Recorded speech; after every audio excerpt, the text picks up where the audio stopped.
Recentemente, o líder do grupo Wagner, Yevgeny Prigozhin, se rebelou contra o governo de Putin após acusar o ministro de Defesa russo de ter bombardeado um acampamento do próprio grupo que estava no fronte do conflito contra a Ucrânia. Por isso, iniciou uma marcha em direção a Moscou com seus 25 mil soldados para colocar um fim ao governo de Putin.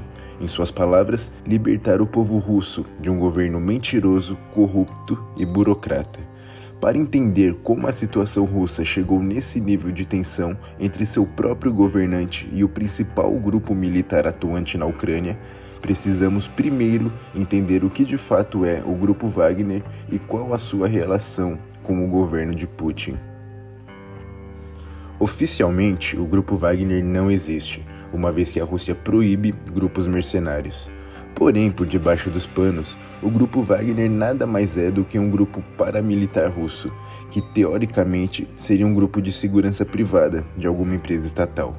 Fundado em 2014 pelo tenente-coronel Dmitry Valerievich Utkin, o grupo tinha a missão de executar tarefas que o exército russo não poderia executar, devido à repercussão que isso traria ante outros países da comunidade internacional. O nome Wagner foi escolhido por ser o apelido do próprio Utkin, que, de acordo com a mídia, seria um admirador de Hitler, que tinha como um de seus compositores favoritos Richard Wagner, conhecido pela sua obra musical e também por ser um opositor dos judeus. Em outras palavras, o papel desse grupo é fazer o trabalho sujo, e eu estou usando um enorme eufemismo quando eu falo assim, pois esse grupo é responsável pelas atrocidades desumanas que eu não posso nem citar aqui no YouTube. Para os curiosos, pesquisei mais a respeito desses atos. Mas voltando ao grupo, ele ganhou bastante fama e destaque quando, ainda em 2014, forneceu um grande apoio para as forças separatistas russas na região da Crimeia, facilitando assim sua anexação ao território da Rússia. Já em 2015, Prigozhin,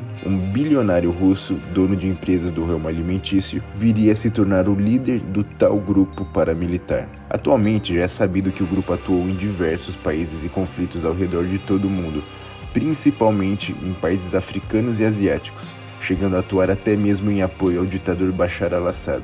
O mapa que vocês estão vendo aqui ajuda a visualizar melhor a atuação global do grupo.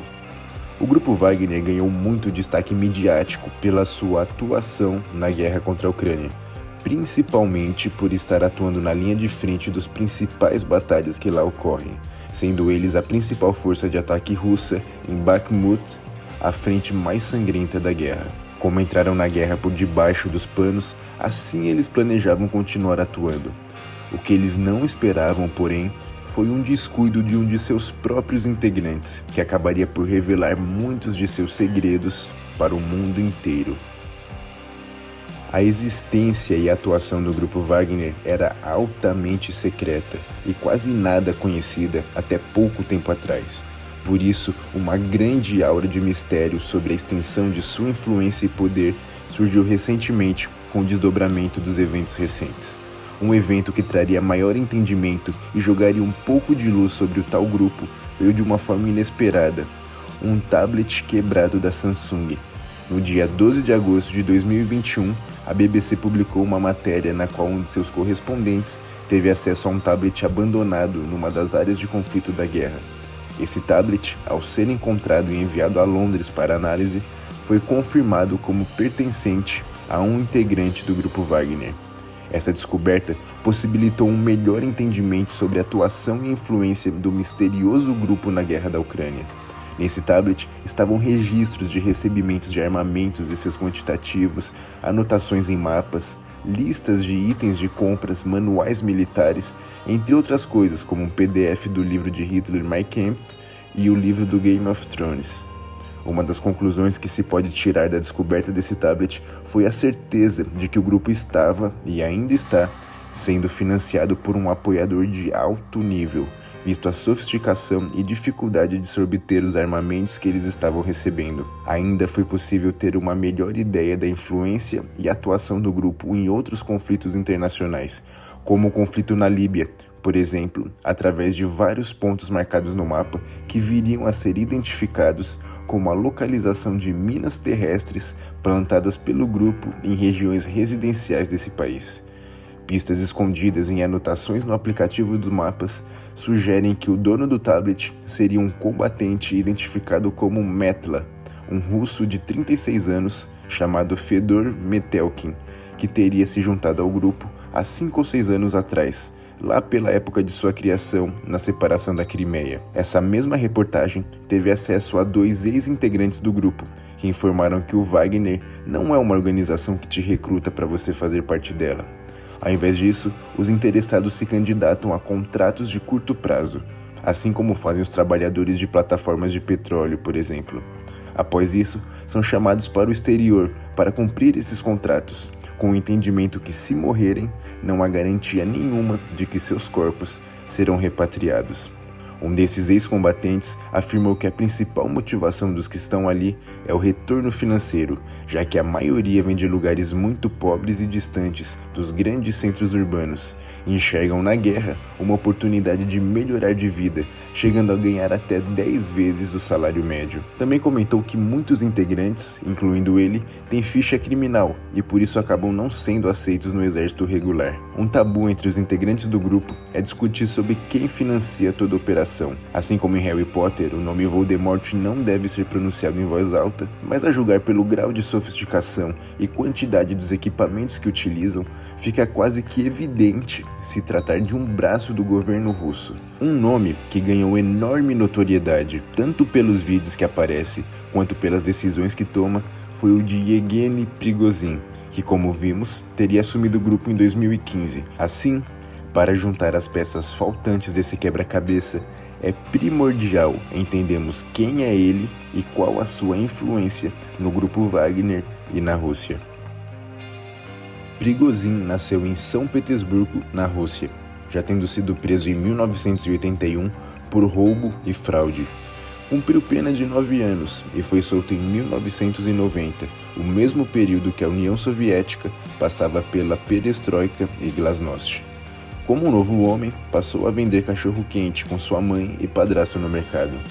Com o tempo, foi atingindo sucesso empresarial e, depois de arrumar sócios, acabaria por abrir um restaurante de luxo em sua cidade natal, onde iria acabar conhecendo Vladimir Putin, que viraria um frequentador do seu local.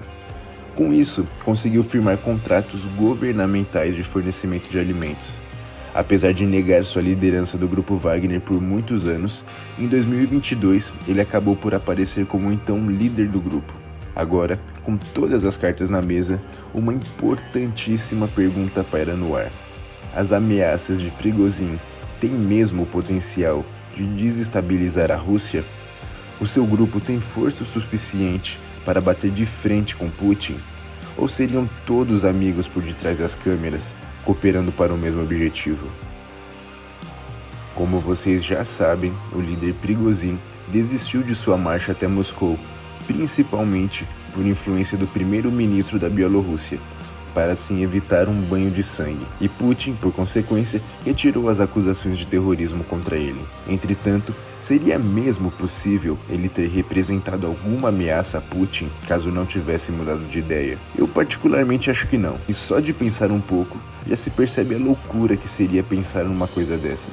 O exército de Prigozhin possui cerca de 25 mil soldados, contra centenas de milhares que possui o exército russo. Uma comparação seria se alguma facção criminosa aqui do Brasil se rebelasse contra o exército brasileiro. Poderia até encher o saco no começo, mas o seu fim seria certo. Por causa disso, sou levado a acreditar que isso provavelmente seria de algum modo combinado entre Prigozhin e Putin, para mostrar ao mundo que a Rússia pode estar passando por alguma crise, quando na verdade se encontra forte.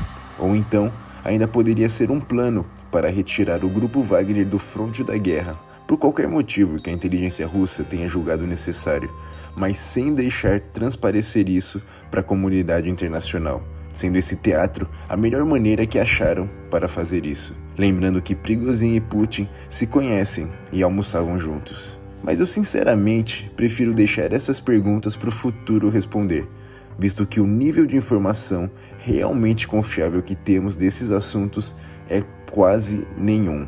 O melhor, no final das contas, é cada um continuar cuidando da sua vida e estar sempre preparado para o que pode vir.